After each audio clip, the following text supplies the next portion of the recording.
रसानां सन्नोति मंगलानां च कर्तारो वन्दे वाणी विनायको नारायणं नमस्कृत्य नरं चैव नरोत्तमम् देवीं सरस्वतीं व्यासं ततो जयमुदीरयेत्। गुरुर्ब्रह्मा गुरुर्विष्णु गुरुर्देवो महेश्वर गुरुर्साक्षात् परब्रह्म तस्मै श्री गुरुवे नमः। बोले सियावर रामचंद्र भगवान की जय। राधावर कृष्ण कन्हैया लाल भगवान की जय। श्री उमा महेश्वर भगवान की जय। श्री गायत्री ब्रह्मदेव भगवान की जय। सद्गुरुदेव भगवान की जय। माता पिता गुरुदेव की जय। समस्त संतगण भगवान की जय। समस्त भक्तगण भगवान की जय। ओम नमः पार्वती पतये हर हर महादेव।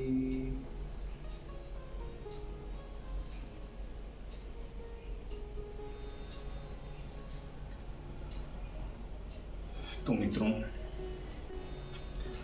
प्रिय सज्जनों और आप सभी श्रीमद् भागवत कथा के रसिक जनों, श्रोतागण,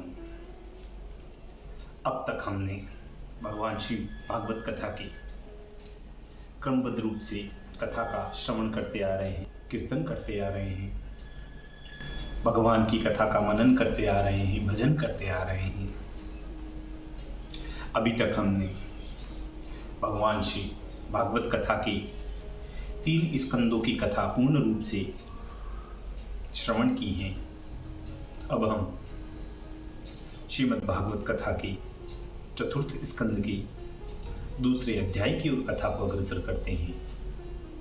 तो कहते हैं कि कहो द्वितीय अध्याय में प्रजापति को यज्ञ कियो वीर जिमि शंभु से दक्ष प्रजापति यज्ञ सुनि मित्रासुत के वचन विदुर परम सुख पाए जोरी युगल कर कंज पुनि विनय करत परिपाय विनय करत परिपाय। विदुर जी बोले कि शीलवानों में शील सिंधु शिव से द्रुहित वत्सल दक्ष प्रजापति ने किस लिए विद्वेष किया था और अपनी कन्या सती का अनादर क्यों किया। शांति रूप चराचर के स्वामी, द्वेष रहित जगत पूज्य त्रिलोकीनाथ आत्माराम सुराधीश ऐसे बोले भाले और शिवजी से दक्ष ने क्यों विरोध किया। हे ब्राह्मण, हे मैत्रेय जी, जामाता और ससुर में ऐसा भारी वेर कैसे पड़ गया जिससे सती ने अपने दुस्तज्य प्राणों को भी त्याग दिया। यह सब कथा भिन्न भिन्न करके मुझसे कहिए, ये क्या क्या कारण हुए मुझे बताइए। विदुर जी की इस प्रकार से रुचि देखकर मैत्रेय जी बोले कि विश्व रचने वाले मरीचि के यज्ञ में वशिष्ठ, नारद आदि बड़े बड़े ऋषिश्वर मुनीश्वर अपने अपने अनुगामियों सहित देवगण, मुनिगण और अग्नि सब वहां इकट्ठे हुए। उस महासभा का अधिकार अपने तेज की कांति से दूर करते हुए सूर्य के समान प्रकाशवान दक्ष को आता देखकर सब सभासद अपने अपने स्थानों से अग्नि समेत उठ खड़े हुए, क्योंकि उसके तेज के प्रभाव से सबके हृदय में घबराहट उत्पन्न हो गई। परंतु ब्रह्मा और महादेव जी आसन से न उठे और सब सभासदों ने दक्ष प्रजापति का अत्यंत आदर सम्मान किया। तब दक्ष लोक गुरु ब्रह्मा जी को प्रणाम कर उनकी आज्ञा से आसन पर बैठ गए। अपने आने से पहले शिव जी को बैठा देखकर और अपने मन में समझा कि शंकर जी ने मेरा अनादर किया है, क्योंकि मुझको देखकर वह नहीं उठे। इस बात को दक्ष सहन नहीं कर सके और कोप दृष्टि से तिरछे तिरछे नेत्र करके बोले कि हे ब्रह्म ऋषियों, हे देवताओं, हे अग्नि सहित सब जनों, सुनो। महात्मा पुरुषों का जो उत्तमाचार है वह कहता हूँ, कुछ अज्ञान और ईर्ष्या से नहीं कह रहा हूँ। तुम सब सुनो। शिव जी को कुछ लज्जा नहीं है।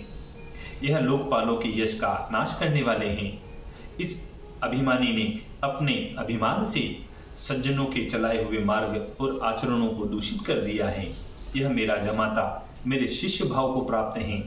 ब्राह्मण और अग्नि के सन्मुख गायत्री सम मेरी पुत्री का साधु की नाई पानी ग्रहण किया है, और इस मरकट सम नेत्र वाले ने मेरी मृगो जैसी नेत्रों वाली भोली भाली कन्या का पानी ग्रहण करके इसको उचित था कि औरों के समान उठकर मुझको प्रणाम करता। मैं इसका ससुर हूँ, मुझे प्रणाम करना चाहिए, परंतु इसने वाणी से भी मेरा सत्कार नहीं किया है।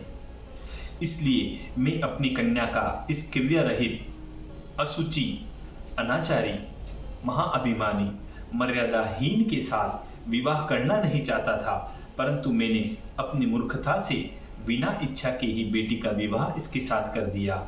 जैसे कोई शूद्र को वेद लक्षण सुंदर वाणी वाली सिखला देता है, यह घोर मरकट का निवासी भूत प्रेत पिशाचों के संग रहने वाला उन्मत्त के तुल्य नंगा सिर के बाल खोले हुए कभी हंसता कभी रोता फिरता है, चिता के भस्म को सदा शरीर में लगाए रखता है, प्रेतों के मुंडों की माला सदा कंठ में पहनता है, हड्डियों के गहने पहने शमशान में विचरता है। नाम तो लोगों ने इसका शिव रख दिया है, परंतु निरा अमंगल की खानी यह है और उन्मत्त लोगों से इसकी प्रीति है। यहाँ एक चौपाई कहते हैं कि आप मत मत वारन प्यारो, सदा अशिव शिव नाम ही धारो, तामसी भूत पिशाच निनाथा, सज्जन याही नवा वही माथा, सज्जन याही नवा वही माथा। यहाँ एक कविता भी कही गई है कि वेश जग से निराला पिए भांग भर प्याला, रहे मत वाला साथी भूतन बनाए हैं, गल सोहे मुंड माला कर डमरु विशाला, सदा ओढ़े मृग छाला चीता भस्म तनु लाए हैं, एक मत बेल पाले जाते होत प्रीति पाला, नाम दरो है अकाला जटा सिर बढ़ाए हैं, ऐसा हृदय का काला कहीं नहीं देखा भाला, वीर नेत्रों में ज्वाला व्याल तनु लिपटाए हैं, वीर नेत्रों में ज्वाला व्याल तनु लिपटाए हैं। तो आगे कहते हैं कि यह त्रिपुंडधारी त्रिशूल लिए हुए 3 नेत्रों वाला सर्पों का भूषण पहनता है। तमोगुणी प्रथम भूतों का पति यही है। इस भूतनाथ भ्रष्टाचरण दुष्ट हृदय कठोर चित्त शिव को ब्रह्मा के कहने से अपनी महासाध्वी सती को, इस अज्ञानी को मैंने विवाह कर दिया है। मुझे यह बड़ा भारी खेद हो रहा है। मैत्रेय जी बोले कि अपने अप्रतिकूल बैठे शिव की इस प्रकार निंदा करके वह क्रोधी दक्ष जल का आचमन करके शिव जी को शाप देने लगा कि यह शिव देवताओं के यज्ञ में इंद्र, उपेंद्र, विष्णु देवताओं के संग में भाग का अधिकारी नहीं होगा, क्योंकि देवगणों में यह अधम है। हे राजा परीक्षित, सब सभासदों में जो मुखिया थे उन्होंने भी अत्यंत निषेध किया, तो भी दक्ष प्रजापति शिव को शाप देकर वहां से उठकर अपने स्थान को, अपने भवन को चला गया।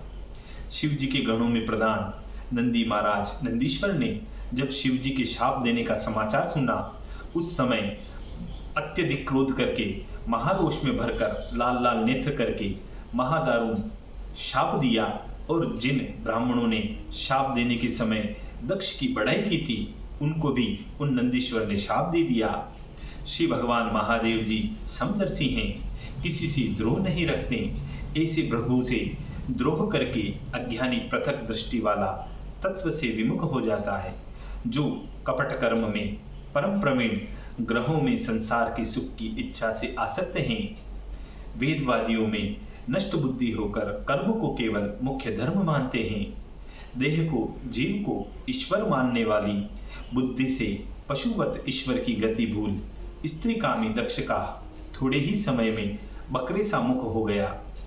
विद्या बुद्धि कर्ममय अविद्या में यह जड़ हो, और यहाँ जो लोग शिव जी का अपमान करने वाले हैं और जो उनके साथी हैं, वे सदा संसार में जन्मते मरते रहेंगे। देखिए, नंदीश्वर ने इस प्रकार दक्ष महाराज को श्राप दिया कि बकरे जैसा मुंह हो जाएगा, तो उनका बकरे जैसा मुंह हुआ। और जो ब्राह्मण वहाँ पर शिव जी का अपमान सुना जिनने और जिन्होंने उन दक्ष प्रजापति की ओर अपनी सम्मति दी थी, उनको उन नंदीश्वर ने श्राप दिया कि यह इस धरती पर आते रहेंगे, जन्म लेते रहेंगे, मरते रहेंगे। और वही ब्राह्मण आज ब्राह्मण कुल में जन्म ले रहे हैं, मर रहे हैं।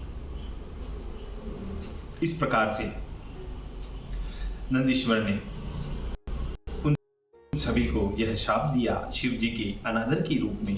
तो आगे कहते हैं कि जिनकी मीठी वाणी पुष्प के समान खिली हुई है, बहुत सुगंध देने वाली, केवल चित्त को प्रसन्न करने वाली है, ऐसी वेदवाणी के मोह करने वाले मधुर वचन से मूर्खों के मन मथित हो रहे हैं, वे हर द्वेषी सदा मोह को प्राप्त हो जाए और ब्राह्मण भक्ष्याभक्ष विचार रहित हो, सबके घर पर भोजन करें, केवल उदर पोषण के लिए विद्या तप व्रत करें और धन शरीर के सुख के लिए संसार में याचक बने और घर घर मांगते फिरेंगे। द्विज कुल को नंदी ने जब इस प्रकार शाप दे दिया, यह शाप सुनकर भृगु जी से नहीं रहा गया और महाकठोर शाप उन नंदीश्वर को भृगु जी ने दे दिया। जो कोई शिव का व्रत धारण करेगा और उनका अनुवर्ती होकर चलेगा, वह पाखंडी हो, सत्य शास्त्रों में भ्रष्ट होगा, नष्टाचरण, मूढ़मती, जटा समधारी, हड्डियों की माला पहने शिव की दिशा में वे लोग प्रवेश करें जिन्होंने मद मांस ही देवताओं के समान पूज्य वर मान रखा है। ब्रह्म ब्राह्मणों की जो तुम निंदा करते हो, यह पुरुषों की मर्यादा स्थापक हैं, इसलिए जो शिव के गण हैं वे सब पाखंड के आश्रित होंगे। सनातन धर्म का श्रेष्ठ मार्ग लोगों का यही है। ऋषिश्वर मुनीश्वर इसी पर आरूढ़ थे, क्योंकि वेद मार्ग सदा कल्याणदायक हैं। इसमें भगवान वासुदेव प्रमाण हैं। वह ब्रह्म परम शुद्ध महात्मा जनों का सनातन मार्ग है। उनकी तुम निंदा करते हो, इसलिए तुम सभी शिव जी के गण पाखंडी हो जाओ और वहां रहो जहां भूतेश्वर तुम्हारे देवता हैं। इस प्रकार भृगु जी ने क्रोध में आकर उन नंदीश्वर को इस प्रकार श्राप दे दिया, क्योंकि उन्होंने ब्राह्मण को श्राप दिया था नंदीश्वर ने कि तुम धरती पर जीते रहोगे, मरते रहोगे, जन्म मरण होगा। तो भृगु जी ने भी उनको शाप दे दिया कि तुम गण सब पाखंडी कहलाओगे। इस प्रकार तब मैत्रेय जी कहते हैं कि जब भृगु जी के मुख से इस प्रकार का शाप सुना, तब महादेव जी कुछ विमन से होकर अपने गणों समेत वहां से उठकर कैलाश पर्वत को चले गए।